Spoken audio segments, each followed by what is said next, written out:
Hello po sa inyong lahat. Celebrity Chika Time po muna tayo at may inihanda po akong chika para sa inyo. Tara po't magchikahan na po tayo.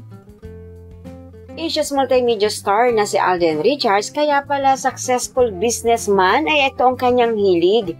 Yes, mga makaselebrity chika time, yan po ang ichichika ko sa inyo na lubos rin po ang usap-usapan sa social media ng mga netizens, lalong-lalo na nga po ng mga followers at supporters ni Alden.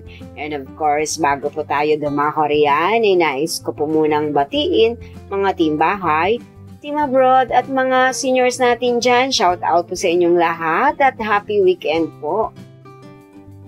At ito nga po sa nakalap po natin na larawan ng ID ni Alden nung siya po ay college pa lamang, ay makikita po rito kung ano po ang kurso na kinukuha ni Alden. At ito po ay Bachelor of Science in Business Administration na ang pinaka-major po ay marketing.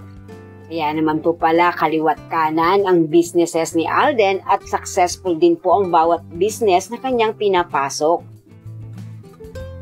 At ito nga po ang kauna-unahang pinasok na business ni Alden, ang McDonald's sa Binyan Highway na nakatanggap na nga po ng parangal bilang highest gross sales sa McCafe.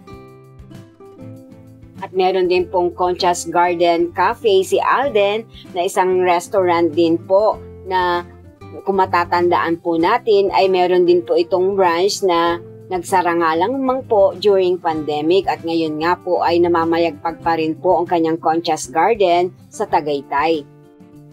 At CEO din po si Alden sa kanyang Myriad Corporation na iba't iba rin po ang kinikater ng kanyang business po na ito. Merong esports, entertainment at film. At isa rin po si Alden sa pinarangalang Premier Achiever Outstanding Entrepreneur and Inspiring Male Celebrity Actor na kahit po isang actor lamang po si Alden ay naipakita pa rin po niya ang kanyang husay at galing bilang entrepreneur. Kitang-kita naman po kung gaano ka-successful ang mga negosyo ni Alden. Bukod sa marami pa po itong natutulungang mga trabahador o empleyado.